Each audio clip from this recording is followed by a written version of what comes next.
10 years earlier, at a community center that smelled of lemon cleaner and coffee, a young woman in a thrifted blazer was teaching a Saturday workshop about internships and ambition to a room of jittery students. Her voice, then raw and hopeful, filled the low-ceilinged room until it trailed off into a small, startled hush. Mid-sentence, she folded inward, eyes sliding to the side like a curtain dropping. People stood, uncertain. A stack of handouts shuddered to the floor. Bernard was emptying a bucket in the hallway when someone slammed the door and the murmur turned into a shout. He moved without thinking, because moving without thinking had been how he protected what little mattered in his life.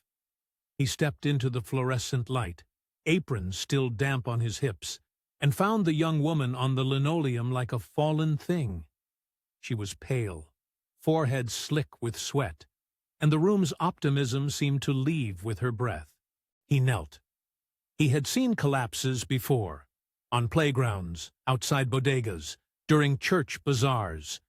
He had learned a few basic things at a free CPR class offered through the community shelter, the kind of class they announced between the soup kitchen sign-up and the job listing bulletin board. He set his hands where the instructor had taught, firm, straightforward, at the center of her chest. He breathed for her when she would not. The world tightened into the single rhythm of compressions, and then, finally, wheeze and color returning like dawn. When she blinked awake, she looked at him long, clean with the breath of a second chance, and mouthed a thank you that went straight into his battered hands. For a moment, he saw in her face a whole life that might have been strange and bright. Someone who would go on to argue for raises in glass towers, to name companies after herself, to hover at boardroom tables while men nodded. He did not know any of that then. He only knew he had saved a person who had almost gone away, and that the clean weight of that knowledge would be quiet in his chest for a long time. She left the room a little shaky, clutching a paper cup of water offered by a volunteer. She pressed a hand to his shoulder, more impulse than plan, and the touch was a benediction. "You saved me," she said simply, voice still foggy from the breath that had been given back to her. He brushed it away with a tired smile. A janitor's life had taught him to accept small miracles without expectation. She wanted to leave something to thank him, an email, a note, but the next hour pulled her away. Calls, taxi rides, a friend fussing over her jacket. Small moments of human connection slipped through fissures of the day and were lost. He never asked for her name. She did not disappear entirely from his memory. Her face returned in odd, salvageable places. A corner of a dream, a voice on the radio speaking about internships, a face in the crowd of a graduation video. Over the years, she would become a shape in his imagination rather than a history. A singular moment where someone had been fragile and he had pushed her back toward being whole. It would be one of those things he protected silently, like a letter he had never sent. 10 years later, the city above the community center had been remade with more glass. Buildings polished the sky until it was hard to tell where steel ended and heaven began. Bernard pushed a mop through one of those buildings now, the broad atrium of Ashcroft Industries, where polished men and women moved with the glaze of importance and the cadence of meetings that decided other people's days. He had been hired there years ago, steady work when other options had dried up, and the job provided the small stability he had learned to treasure. Pay that came on time, a place for Molly's summer lunches at the staff cafeteria, an employee discount that meant the difference between generic cereal and real peanut butter. On that morning, the boardroom was full of sunlight and suits. A long table of people who were used to being listened to sat in plastic chairs that cost as much as his monthly rent. He had come to clean after the weekly meeting, soft music through his earpiece, mop moving in slow arcs that kept him invisible by practice.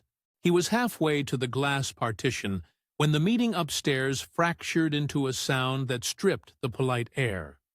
A woman's voice caught in a throat, the slap of someone falling into a chair, then a silence so loud it made the light seem too thin.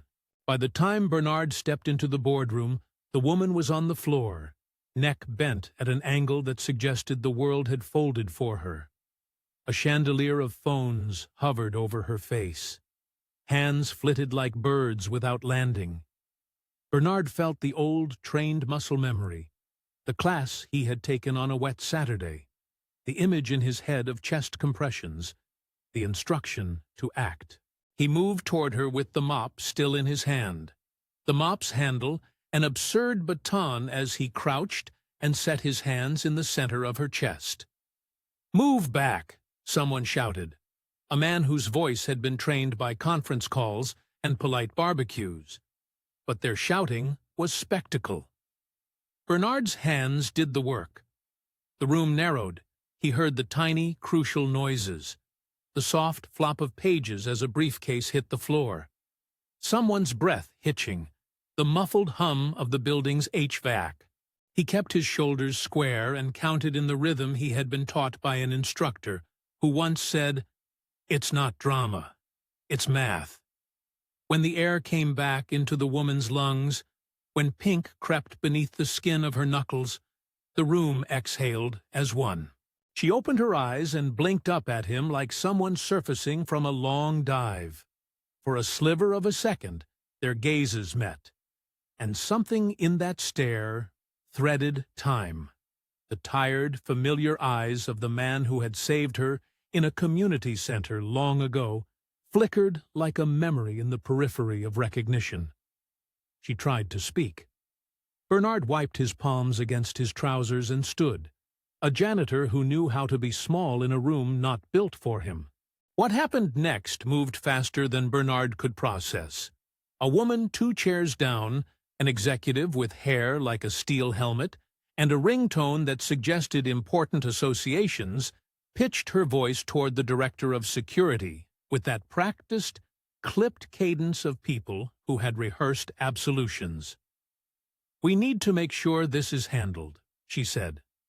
Eyes shifted to Bernard, with a curiosity edged in accusation. People looked at him not as the person who had saved a life, but as someone who had overstepped a boundary the company had not publicly defined. That boundary became a rumor before it left the room. Someone said, "inappropriate conduct," as if the words were a kind of sterilizing agent, a way of applying shame so it would be sanitized by gossip. Security's hands were gentle but firm. Company cards flashed like proof they were doing their duty. A man from HR arrived with the bland, narrative-choking smile of someone trained in neutral words. Bernard tried to explain. He had saved her life, and the room rotated around him with the polite indifference of people who favored image over content. Video would be checked, they said. They would look into it. His badge was taken. He was escorted past the glass offices where assistants watched with a curious kind of hunger. On the way out, a woman whose purse reflected the room's sun stared at him as if he were a stain on an otherwise immaculate shirt. America had a new court system these days, a court run by phones and trending tags. By the time Bernard reached the lobby, there were hushed conversations like a low current running under the building's polished floors. Cameras had caught the rescue from so many angles. Comments swirled into a smear the way oil spreads on water. Some people asked why a janitor would be so close to a CEO. Others assumed the worst. Within hours, screenshots with no context made their way around feeds. A blurred headline said something about janitor scandal. Contexts were stripped, nuance excised to make headlines lean and salacious. His name meant nothing. His face was all the world needed to make punishment swift. They did not say, in the company release that later appeared as a carefully worded paragraph, that he had saved her life. The company could not claim both narratives at once. The spectacle, they feared, would drag them down. It was easier and cheaper to distance. Bernard left with his mop bucket, and the weight of people's assumptions stretched as a horizon before him. The early CTA in the quiet after that first block of events. If you want updates on Bernard's full story, subscribe now. It was a small, almost apologetic request, but someone needed to witness what would happen next. The ride home smelled of oil and the city's perpetual exhaust. The elevator in Bernard's building had a small delay that let him see other people moving past their days. On the way up, he clutched his plastic grocery bag like a talisman. Molly met him at the door with a patched stuffed rabbit under one arm and a crooked grin. At 8 years old, she believed two undying things: that her dad could fix anything, and that pancakes were a proper architecture for happiness. She could not understand the shape of shame that had settled on his shoulders. "Did you get to stay for cake?" she asked, eyes wide. He managed to smile, then told her he had been late. He washed his hands at the sink until the water warmed his fingers. Janet, the neighbor who had lived 2 floors down for as long as he could remember, slid a casserole dish across his threshold, as if it were some private offering between people who had weathered storms. "People are saying things," he told them later, the words small and blunt. He spoke not of the thousands of eyeballs, but of the particular cuts, how a hand in his direction could become an indictment, how people's mouths could turn into tribunals. Molly listened as only children can, with the quiet of someone collecting facts to build their own future stories. Janet's face crumpled. The years had taught her to translate shame into practical care. Food, a warm bed, a place to talk. The internet did its work. Clips from the boardroom looped in sped-up, heartless edits. The company issued a statement that emphasized clear protocols and promised cooperation in an investigation. Screenshots circulated with captions that made assumptions into verdicts. Bernard's identity, his name, his address, his relentless, ordinary dignity, became a hashtag in a way that stripped him of human depth and left only an image designed for outrage. He slept badly. Worry crawled through his bones in the hours before dawn. There were bills that did not wait for the internet's hum to die. There were calls from a landlord with the fine-edged patience of someone who had his own rent to pay for. At the shelter where he had once learned CPR, people who had watched the same videos of the boardroom would come in with their own conspiratorial takes. His life was a preoccupation in places where lives were already very full of hard things. Bernard answered as best he could.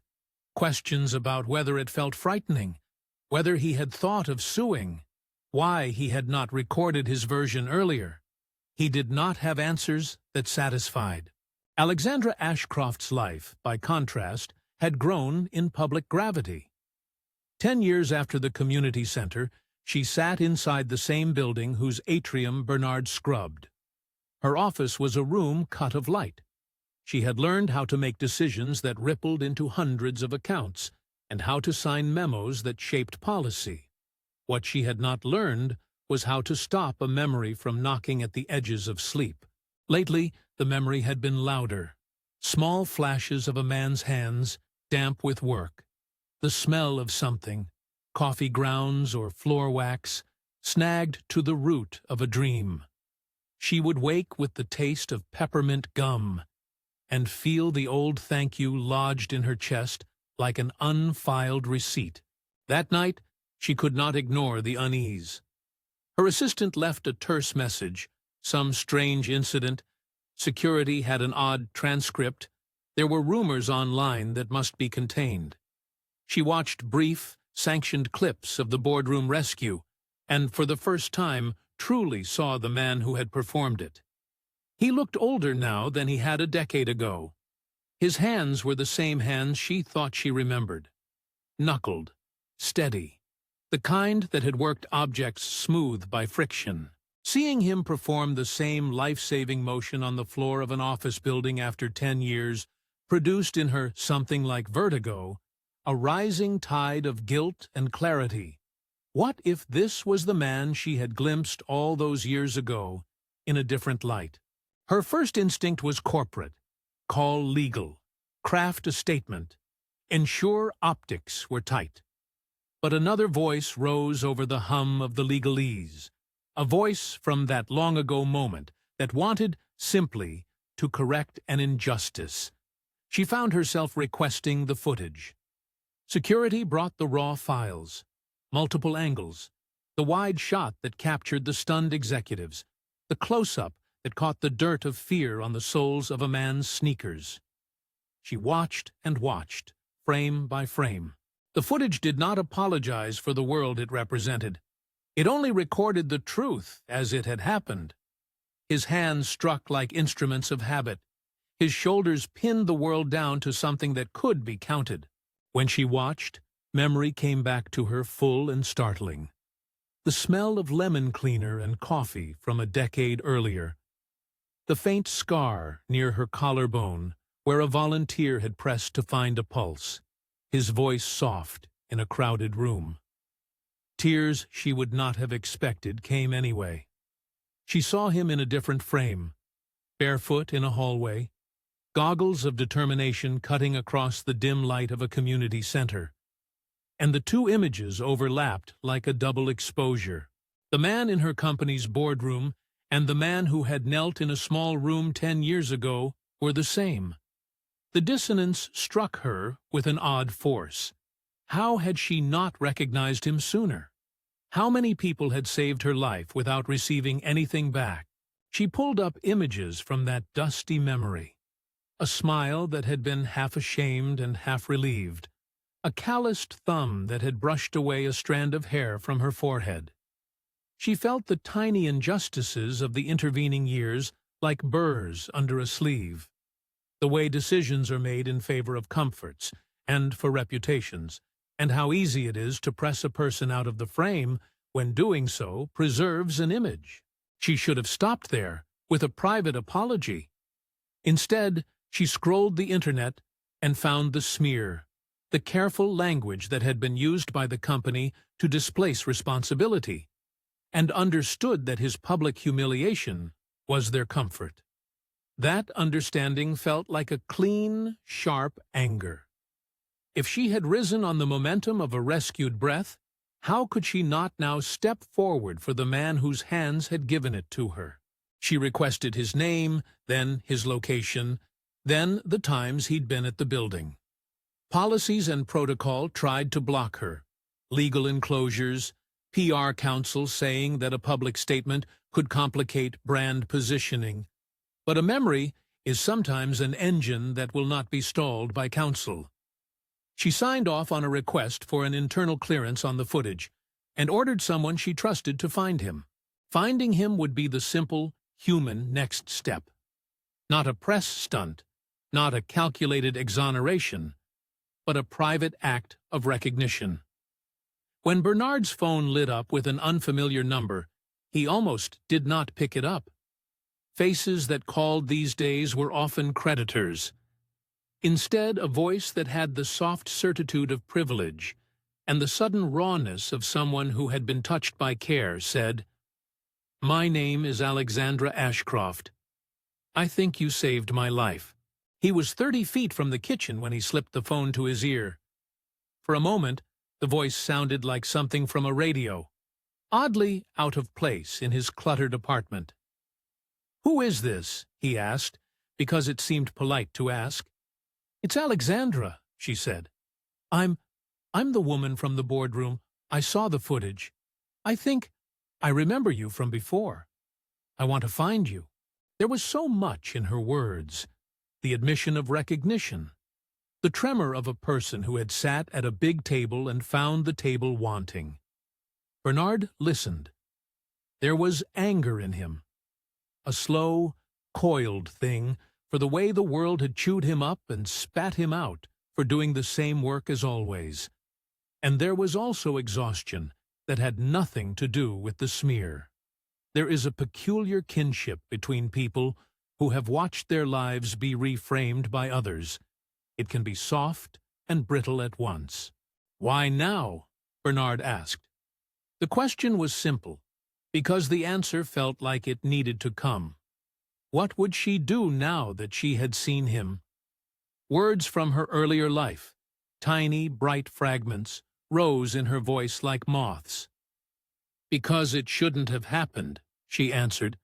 "Because people got things wrong, and I—" She stopped, the sentence folding into something without a name. "I want to fix it." They arranged to meet in a public place, a small cafe with chipped tiles 2 blocks from his building. He wore his best shirt, which meant the shirt that still had the shop ink spot near the hem. He had tied his hair back so he would look less weathered to a woman whose life was carved by glass and polished decisions. He arrived early and sat with his hands folded like a person holding a delicate thing. When she walked in, she looked almost younger than the woman from the memory, not because her clothes were different, but because in approaching him, she had taken off a kind of armor. Her walk was brisk, but not hurried. Up close, her features carried the patina of years in public. A crease between her brows formed by making decisions, eyes that had learned to measure responses. She approached him and stopped a foot away, saying nothing at first. For a second, they were simply 2 people who had existed in the same small world a decade ago and who had now been stitched back together by a fragile seam of recognition. Then she said it. The words were not for a microphone or a tweet. They spilled out like a truth she had held too long. "I'm the girl you saved 10 years ago," she told him. She dropped the falseness of titles and spoke as if they were simply people in a room. It was not a line to absolve herself, but a confession of debt. Bernard felt something relinquish in his chest. The line carried weight he had not allowed himself to hope for. That someone he had helped in a room that smelled of coffee and lemon cleaner could now look him in the eye and acknowledge him. For a moment, he was 12 again, when the world had not yet learned how to be cruel in the particular way modern image culture had taught it. Molly had dried his tears once after the landlord called. That had been private and fierce. This acknowledgement was different. It came from a place that could shift more than his own small fortunes. There was the danger of spectacle, of course. He had seen enough news cycles to know that his life could be a thumbnail tomorrow, but the moment in the cafe felt personal, pressing with the pressure of an old wound finally being touched.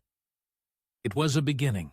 Alexandra's voice trembled, not with a plea, but with the force of someone who had been ordered by a conscience she could no longer ignore.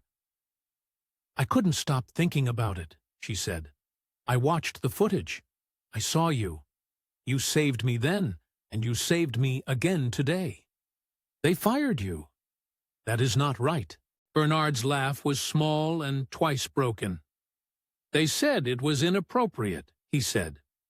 The words were fat, with the ridiculousness of how quickly people could rethink a hero into a villain if it preserved the image they needed to hold. She winced at his tone, then reached out and touched his hand. A brief, private gesture that sealed a new agreement between them. "I want to help," she said. The phrase was simple and enormous, like the first shovel of dirt at the start of a grave or a garden. Help could mean many things. A donation, a public statement, a job. She did not define it yet. She had a company's weight behind her. He had his own life, a child who needed show and tell, and a neighbor who folded casseroles like a prayer. They looked at each other across the cheap laminate of the cafe table as if they had both been given a second chance to decide how to do right by the world.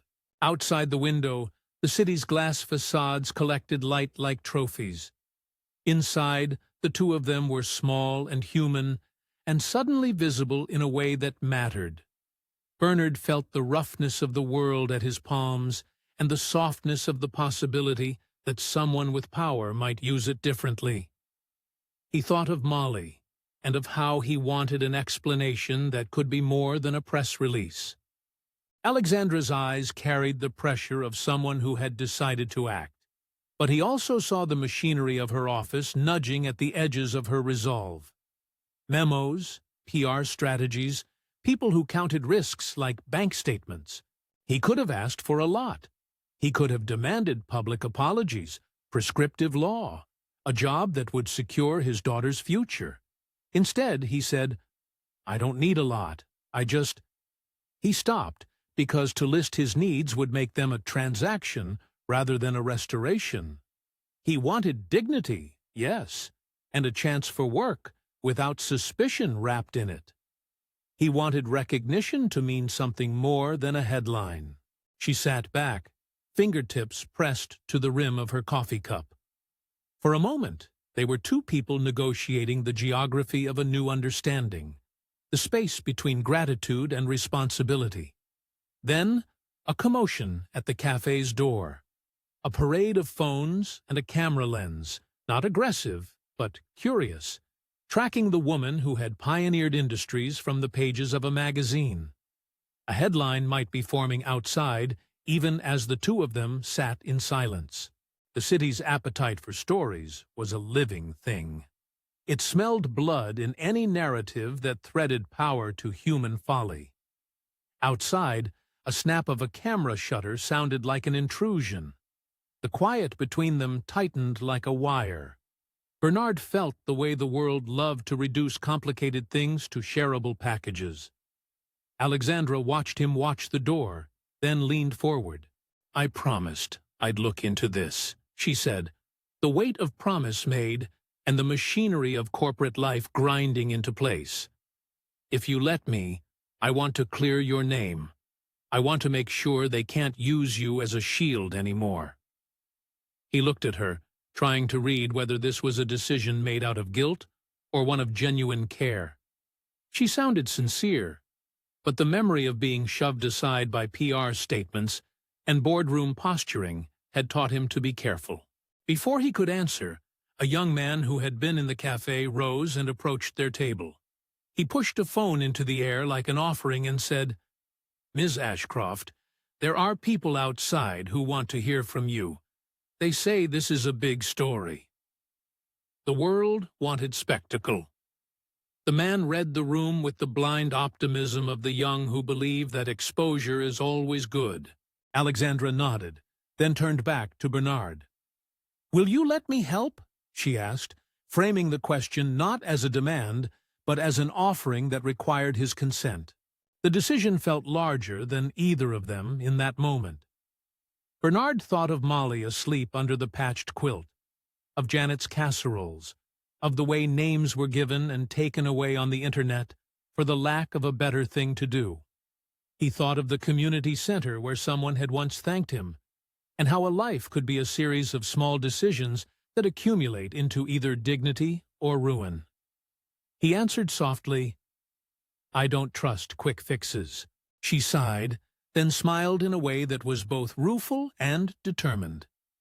"Neither do I," she said. "But I'm not going to let this be the end of the story." They rose to leave. Outside, cameras waited like gulls. The air had the brittle taste of a story about to be told in parts. Rescue, accusation, recognition. Bernard walked with Alexandra not because he had any grand plan, but because two people who had been linked by the strange economy of human kindness had found one another in the middle of a messy world. As they stepped into the light, Bernard felt a small, strange relief mixed with a bristling caution. He expected the cameras to find them, and he expected the food stamps and landlord's notes to still be there when the flash died.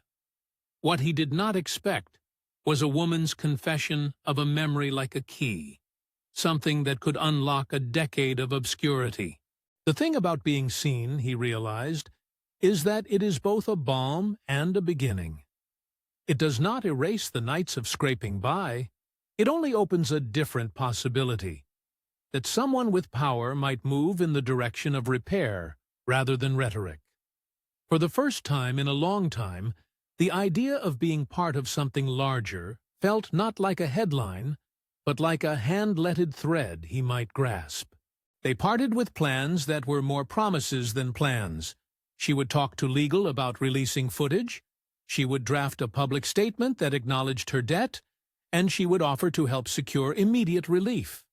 He would let her know what he needed most: temporary housing for the heatless weeks, access to medical care for a cough that had started after the boardroom incident, a chance at work where he would be judged for his results, not his cleaning uniform.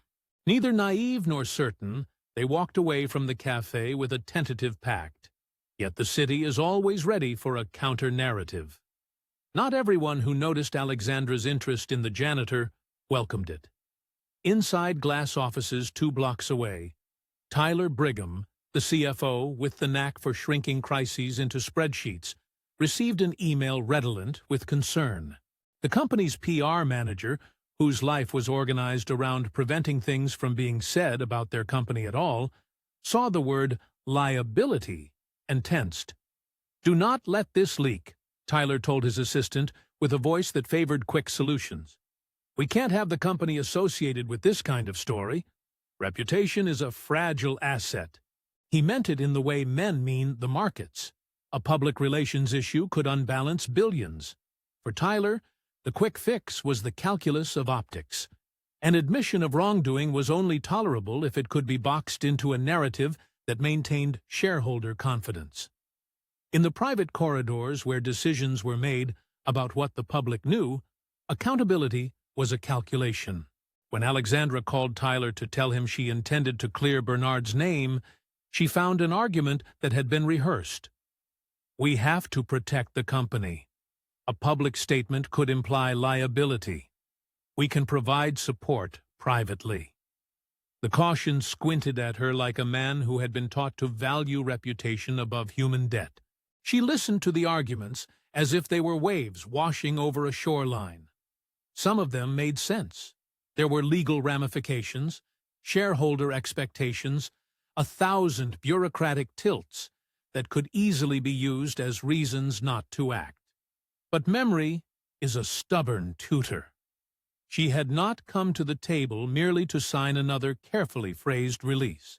She had come because a face that had been a ghost in her head for a decade had been revealed, and the knowledge that an ordinary person could be reduced to a headline in exchange for corporate safety made her feel like she had been complicit in an injustice she had to correct. When she hung up the phone, she typed a short note to HR and attached the raw footage. "We need to restore his name and support him," she wrote.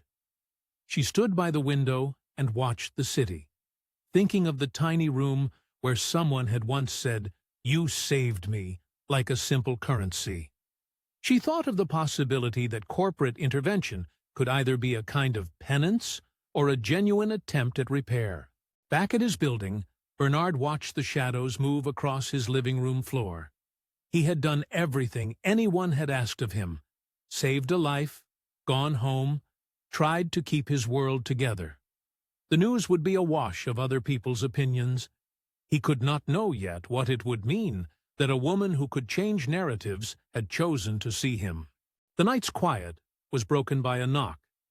Janet, who had the unavoidable habit of appearing when things were hardest, stepped into his doorway like a small priestess, with a bag of groceries and a watchful look. "You met with her?" she asked. He nodded. "She said she was the woman from the memory." His voice had an irony in it that did not laugh. Janet squeezed his shoulder. "Maybe this is the turn, Bernard. Maybe it's the start of something." The phrase sat between them like a possibility. Bernard wanted to believe it, but had been hardened by time. "Maybe," he said, "because hope that is not cautious is often crushed by fate's hope that is not cautious is often crushed by fate's small, indifferent hands." He had seen turns that promised a beginning collapse into the same old grind.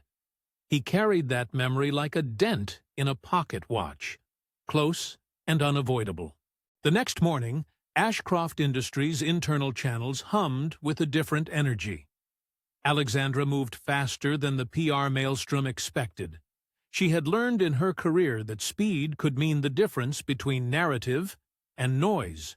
She authorized an immediate welfare check for Bernard, temporary housing in a company-funded apartment across town, medical assessment paid for without question, and a single line in a press release that acknowledged she had been rescued twice, once a decade ago, once that week, and that the company would be retracting its prior implication about any impropriety. Tyler Brigham liked the word retraction because it implied correction within the margins of acceptable risk. He did not like admission. He made his feelings known in the tenor of emails that slid across the same corporate platforms as memos about profit margins. His words were measured, but their undertone was a ledger. Damage controlled, optics balanced.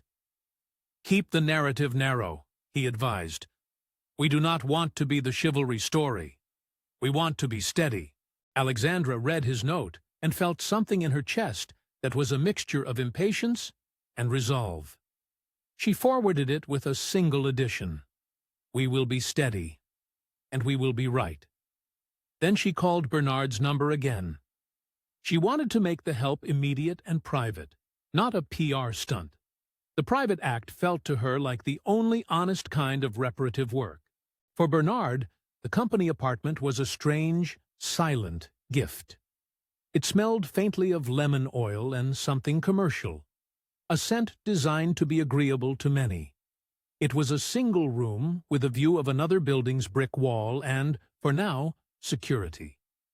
Molly thought it was a hotel and declared it fancy after she watched a short corner of TV that called hotel rooms magical. Janet approved with the quiet pragmatism of someone who had moved through many housing permutations in her life. This would keep them warm and safe for a while. The first night there, Bernard lay on the narrow bed and listened to his daughter sleep in the other room. He thought about acceptance, what it meant to accept help from someone who could both fix and harm based on the same hands. He did not want his daughter to grow up thinking dignity was a commodity reserved for those with the right bank accounts. He wanted institutional repair, not a one-time favor. He wanted a chance to do his work without it being weaponized as proof that he had stepped out of place. Alexandra, in a room of glass and quiet, drafted the public statement herself. Her signature at the bottom was a small, humanizing act she had not performed in years. She wrote plainly about the man who had rescued her, about the company's failure to see him correctly in the days after, and about steps that would begin to repair both harm and systems. The language was measured but direct. She used error in place of euphemisms. She made a point to say that Bernard had saved her life and that the company regretted its role in allowing him to be smeared. When the statement was released, short, factual, and accompanied by a short clip of the raw footage, there was an immediate spike in attention. Some of it was relief that truth had been acknowledged.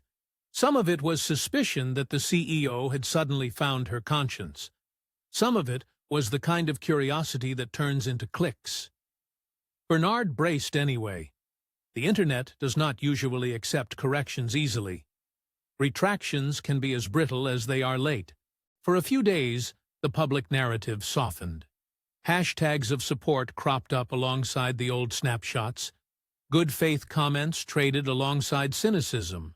The company internally announced a temporary pause on disciplinary actions related to the incident, while it reviewed its procedures on safeguarding and on how employees at all levels are treated during emergencies. Alexandra sat in a small conference room and insisted the review include people whose names seldom make it into board minutes: janitorial staff, cafeteria workers, security personnel. She asked that their voices be heard in the design of whatever would come next. Then the pushback began. Tyler's office had quietly retained consultants who specialized in Narrative risk mitigation. Within 48 hours, someone on the internet found an archived blot, a youthful arrest, a bench appearance, an old eviction notice. The headlines that Tyler dreaded were not legal verdicts, but fragments that, stripped of context, could be made to look damning. Someone in an anonymous forum sewed these scraps together into a story that suggested Bernard had a history that made him unreliable. The post carried a tone of discovery and a hungry assumption. Who would trust a man who had been arrested once? Alexandra watched the spread and felt her stomach clench.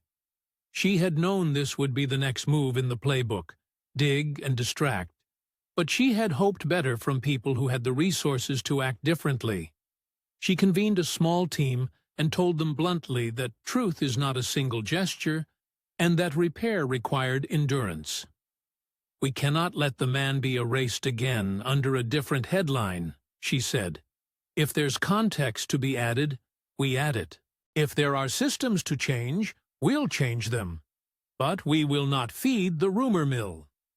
Bernard received the leaks the way he received rain, inevitable and dampening. The old incident was a wound of youth, messy and unhelpful in retrospect, an argument he had had with his father that ended in a night he had spent in custody as a teenager. It had been resolved.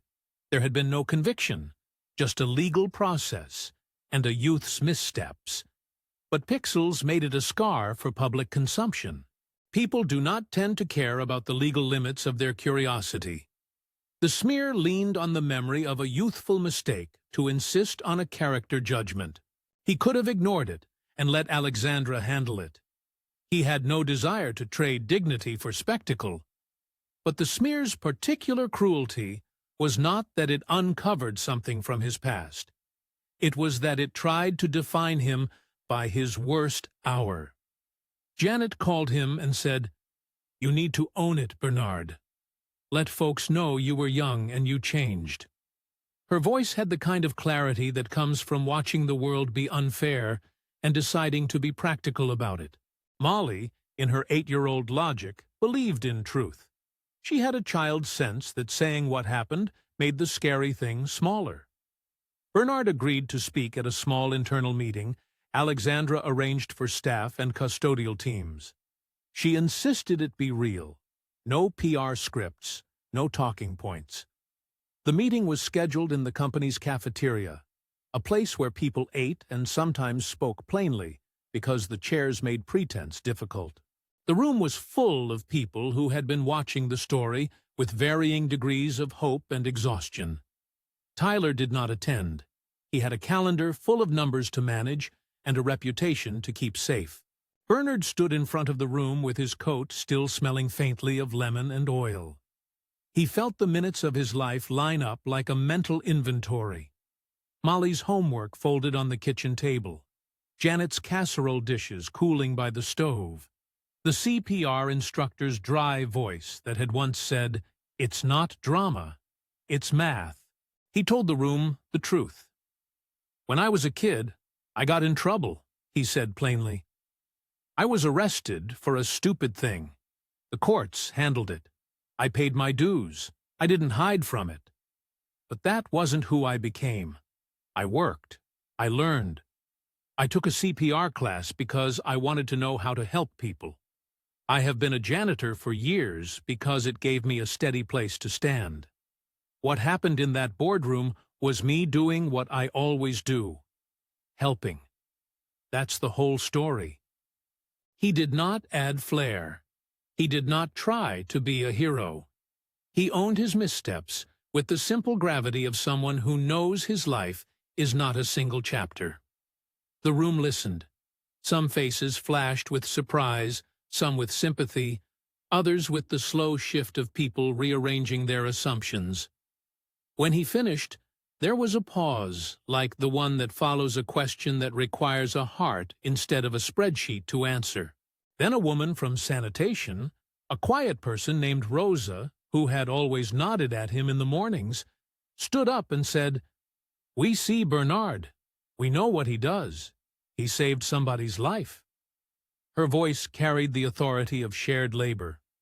Others chimed in, stories of the man showing up at school events, of him helping a neighbor with yard work, of him holding Molly when she had a fever. The narrative that had wanted to reduce him was being replaced by the slow accumulation of small truths. Alexandra had expected this, and she had also prepared. She asked to speak last. She described the community center, the workshop where 10 years earlier a young woman had been saved, the smell of lemon cleaner that lodged in memory, and how the footage had returned to her like a summons. She said publicly, with a steadiness that made the room lean forward, "He saved my life 10 years ago. He saved it again in our boardroom. We wronged him by not protecting him when he needed it. I asked to find him because I want to do right by him." The words were simple. The moment was not about gratitude alone. It was about responsibility. There were no balloons, no theatrical gestures, just a CEO offering a correction and people absorbing it. The company's internal channels lit up with messages of support. Some were tentative, some were fierce. Tyler's office sent a terse note about ongoing reviews, but the tone had shifted. There is a limit to how long an institution can rely on evasions when its leader chooses to speak plainly. Still, the feud over narrative did not die. Tyler, feeling cornered, pushed for damage control that included a strategy to contextualize Bernard's past in a way that might satisfy both the market and the optics. Some board members worried about precedent. If every mistake by staff required public atonement, where did corporate risk end? Others argued for the human angle. For Alexandra, the argument was straightforward. If a company expects loyalty and dignity from its workers, it must offer them in return. If a mistake of youth becomes a lifetime debt, the company was complicit in that injustice. To translate words into something that would last, Alexandra offered Bernard a role that would not be charity. She proposed he lead a pilot program, an employee welfare initiative focused on emergency support, transparent reporting, and training so that staff at all levels could be treated equitably during crises. It would include a small emergency fund for workers facing housing instability, an on-call medical liaison, and a peer advocacy panel that included non-executive staff. Crucially, the program would be co-designed by the employees it would serve, with Bernard at its center, not as a token, but as a decision-maker. Bernard hesitated. The offer was generous, but he feared being used as a seal for corporate reform that would not hold. He did not want to be a shield for Turner-style PR.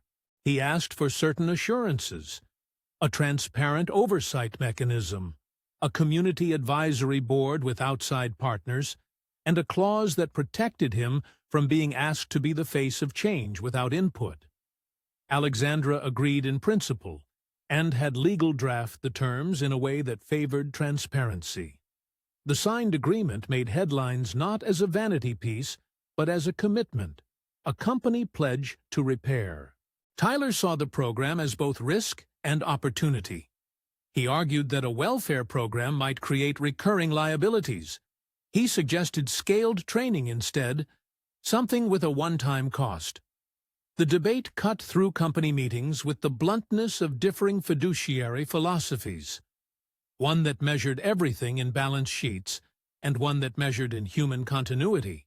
The eventual compromise included metrics, careful, countable targets that satisfied the board, and structural changes that handed real power to the new program's advisory panel.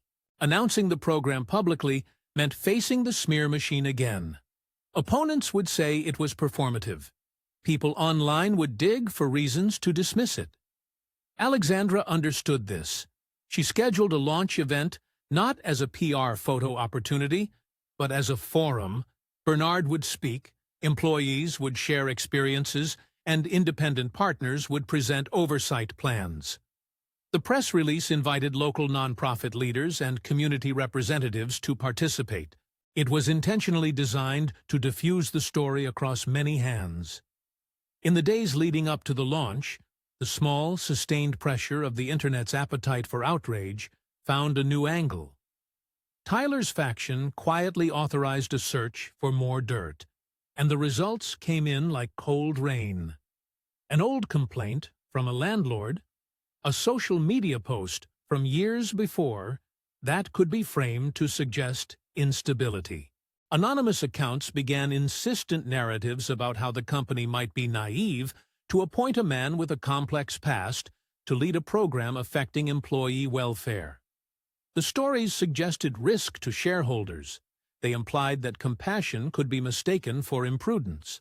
It would have been easy for Alexandra to step back, to let Tyler's logic of risk management win. Instead, she made a different calculation. She would not let fear of being criticized prevent the company from doing something that could concretely protect people. She wrote a memo that included a line Alexis later quoted in interviews. "Doing nothing is a different form of risk. It's the risk of letting harm continue unexamined." On the morning of the launch, the auditorium was full in a way that felt like an uncommon sort of democracy. Cleaners sat beside junior analysts. Security officers shared a row with cafeteria staff. Nonprofit partners filled the back seats. Cameras dotted the room, not the predatory cameras of the tabloids, but local press covering a civic initiative. Alexandra walked on stage and, more importantly, walked over to Bernard and offered him the floor. He spoke slowly, choosing words as if each one were a broken tile he hoped to set in place. He told the story of the community center a decade ago and of the boardroom rescue, folding the private into the public with a care that removed the sting of spectacle. He spoke of mistakes he had made and of what work had taught him, that dignity grows from being seen and supported, not from being made an example. He spoke of his daughter and their nights where simple things like steady light and a warm bed felt like miracles. Then he said something that the Internet would later clip into a thumbnail. "You can be poor and still be brave," he said. "You can be invisible and still save someone's life." The line landed with the force of a small bell. Prejudice had taught the room to look away. For a moment, it looked up. After the speech, Alexandra came to the podium and made the clearing statement she had been rehearsing for the company and the public. She said, plainly, that she had been rescued by him 10 years earlier, that she had failed to ensure he was protected after the recent rescue, and that the company would be implementing the program not as charity, but as a structural change.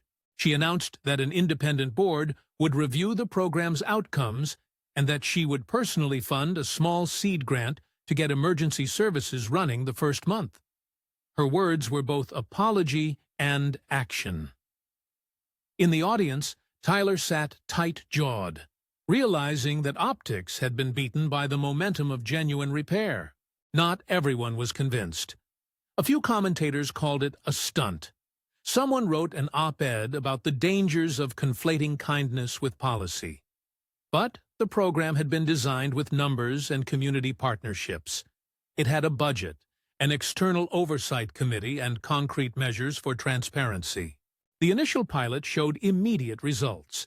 Several employees used the emergency fund to avoid eviction. A childcare stipend prevented a valued employee from leaving her job to care for a sick relative. On-call medical liaison connected a worker to a free clinic. These were not cures for structural inequality, but they were material changes that changed the immediate lives of people the company had previously considered background noise. The smear attempts continued in smaller, uglier waves.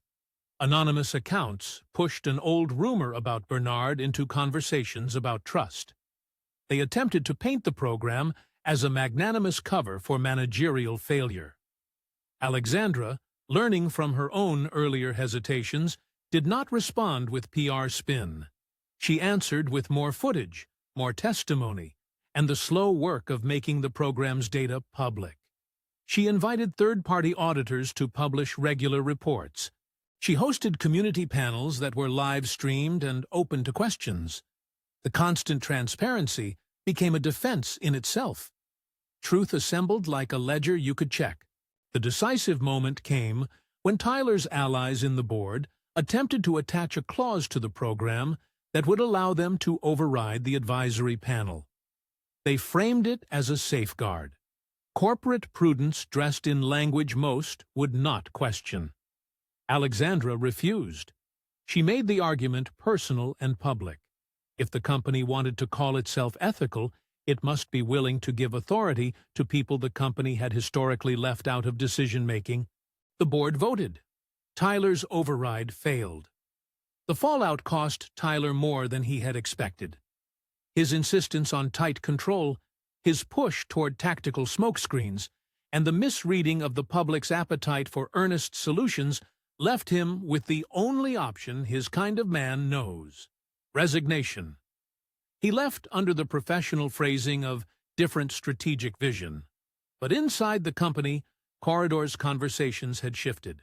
People spoke his name less with admiration, and more with the weary recognition of someone whose career had been a relentless attempt to keep the company's image pristine at the expense of people. Bernard's work took off in a way he had not imagined.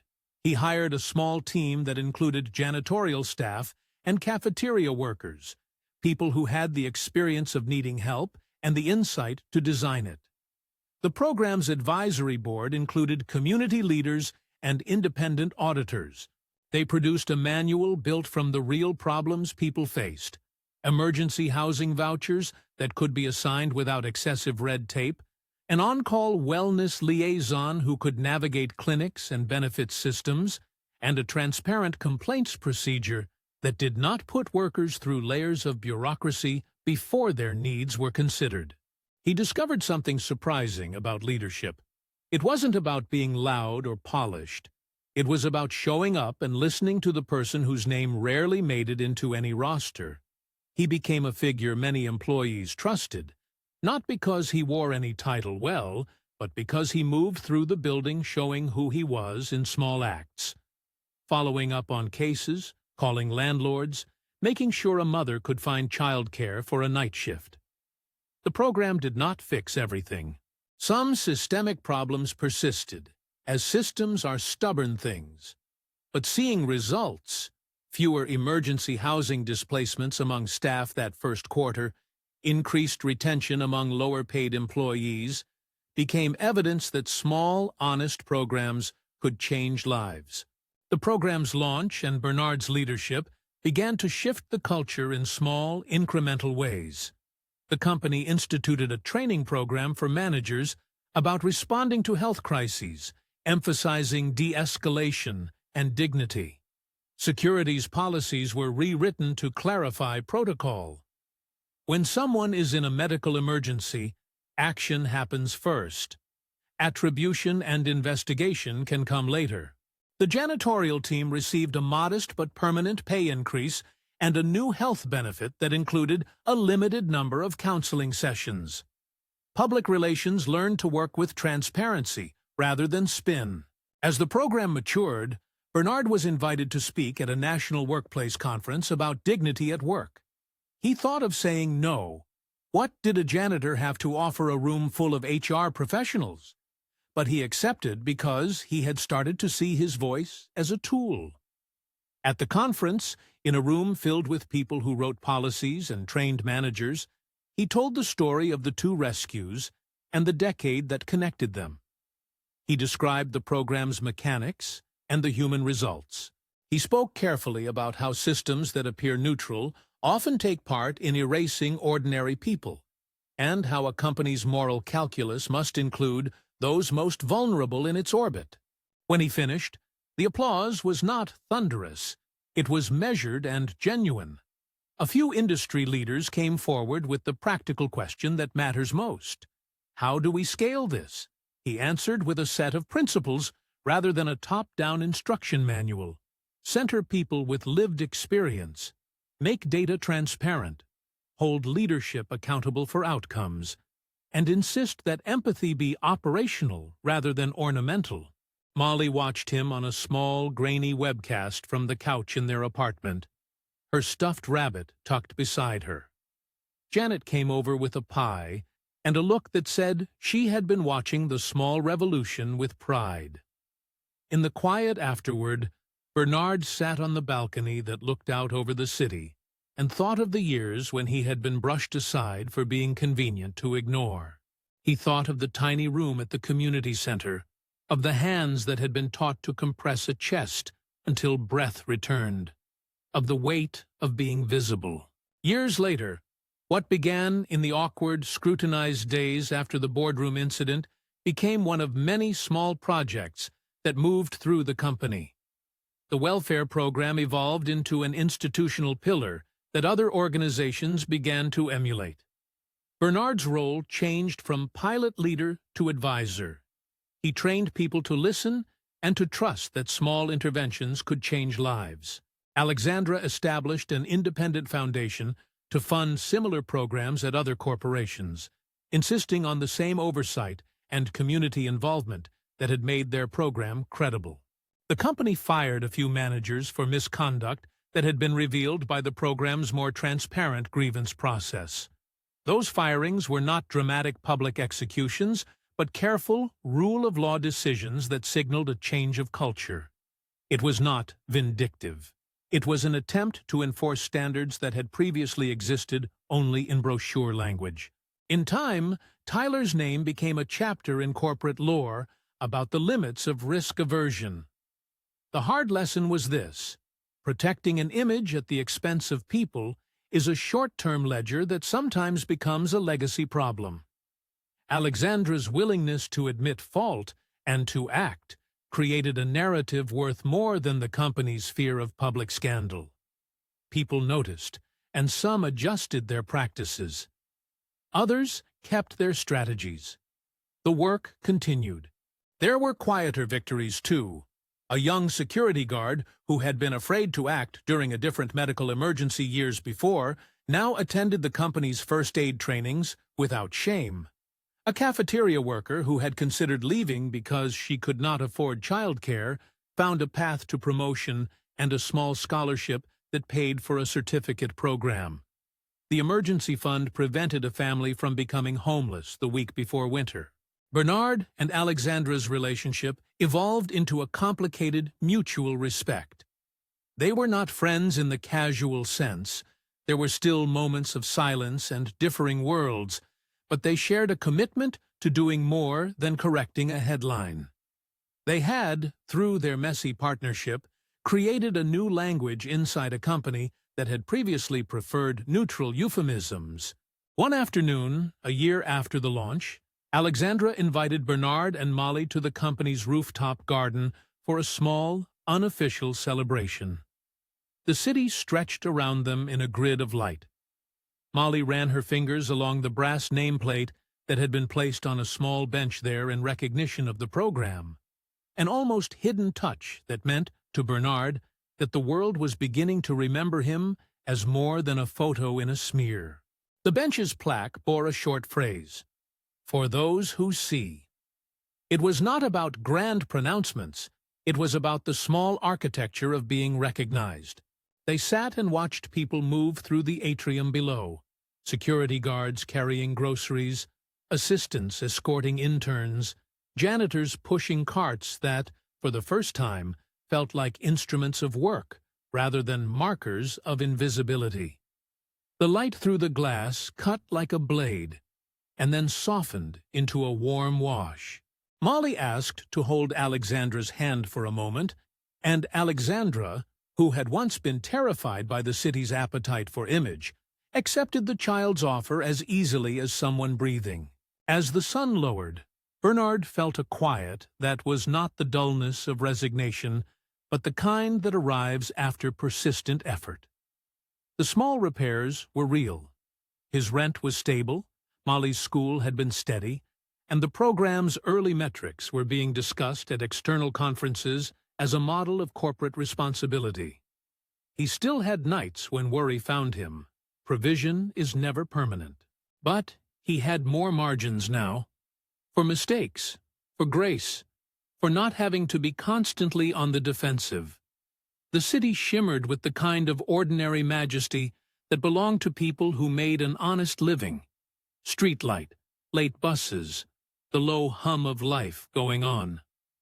Bernard thought about the woman in the thrift blazer who had once been fragile in a community center. He thought about how memory had a way of arriving later, how small acts had ripples that might travel far in ways no one could predict. On the rooftop, Alexandra turned to him. "Do you ever think about that day? The first one at the community center?" she asked. He nodded. "Sometimes," he said. "Mostly I think about the fact I didn't get a name. I didn't get a name, but I got a face. That was enough." She reached into her bag and pulled out a small envelope. "I found something," she said. Inside was a photograph that had been taken at the community center. Someone had scanned it from a neglected archive. It showed a younger Alexandra mid-gesture, cup in hand, hair a little unruly. At her side, just visible, was a pair of hands kneeling, hands that looked like Bernard's in the memory. The photograph was grainy, but real. Molly peered and said, "That's you, Daddy." She pronounced it as if it were news she had discovered in a library. Bernard smiled, feeling a warmth that was not entirely about vanity. The photograph was a bridge between two times, a public affirmation that the saving had happened, and a private tether to a decade he'd kept to himself. There were still hard days.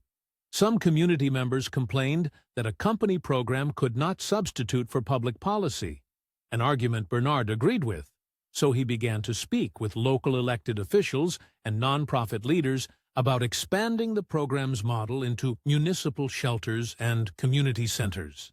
The point was not to absolve companies of responsibility, but to build a network where employers, government, and community organizations could share responsibility for common-sense protections. The program's name changed eventually to an independent nonprofit that partnered with other companies and became a vehicle for wider change. Bernard, who had never anticipated a career in policy, found himself on panels and in small rooms pushing for practical legislation, emergency worker protections, clearer protocols for medical incidents at work, and funding for community CPR instruction so that more people could be prepared to help without fear.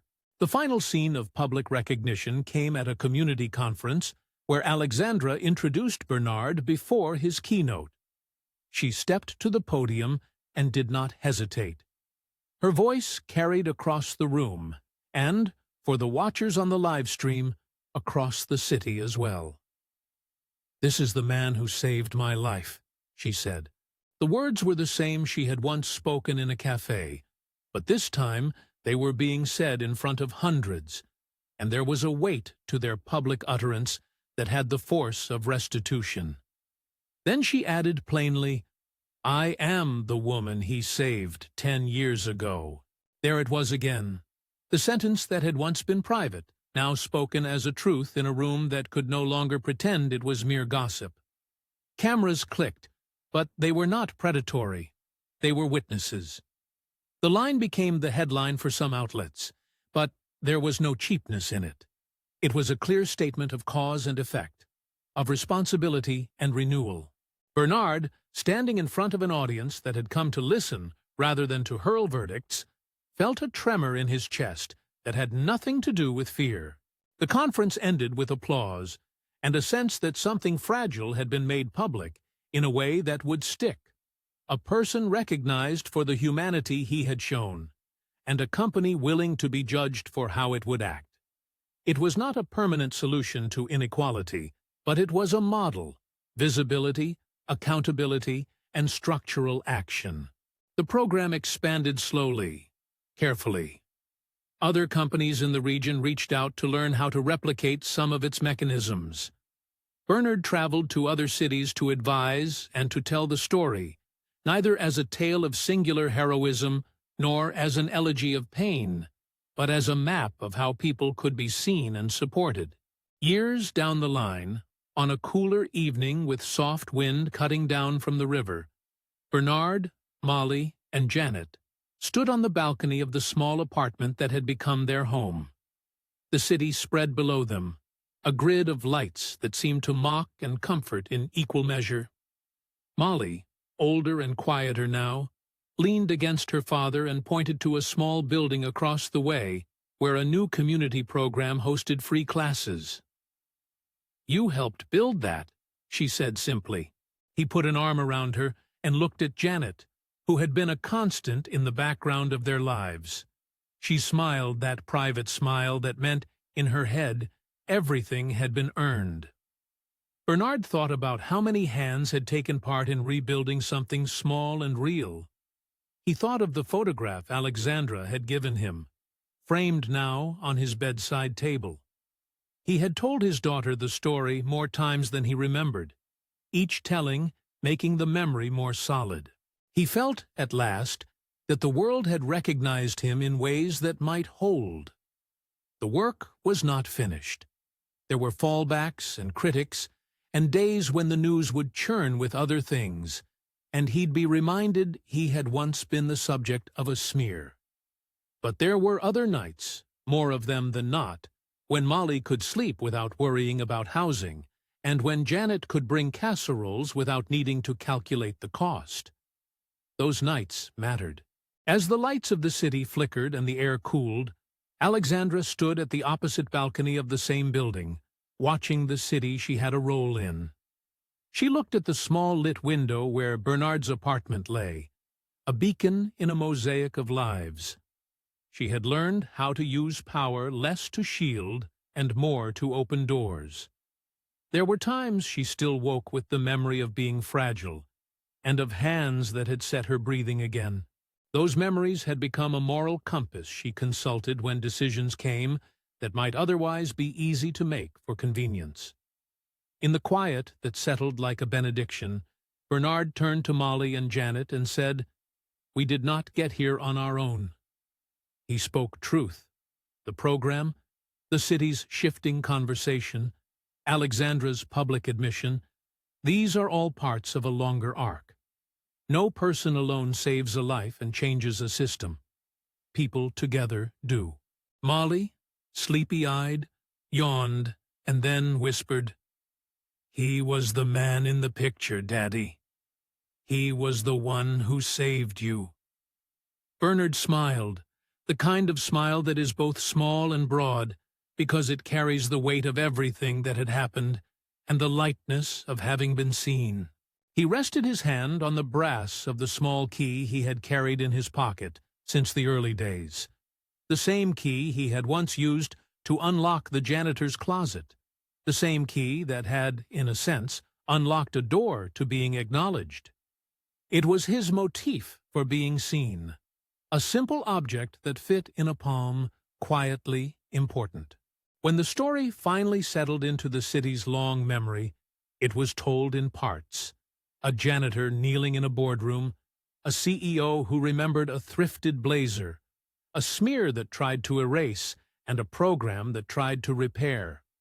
It was told in the voices of those who had been helped, and in quiet conversations about policy. And in many retellings, that one line returned, sometimes whispered, sometimes announced on a stage, "I'm the girl you saved 10 years ago." It had begun as a private confession in a chipped cup cafe, and ended as a public statement that changed how a company chose to respond to people in need. For Bernard, the difference was practical and spiritual. He could sleep without calculating every movement of his life to avoid becoming a headline again. As the evening darkened and the city's lights softened into stars, the three of them stood together and watched. They had been through accusations, compassion, small rescues, and real change. They had learned that being seen could be both fragile and fierce, and that when people with power chose repair over convenience, lives changed. If this story moved you, like and share to help more stories of quiet courage be seen.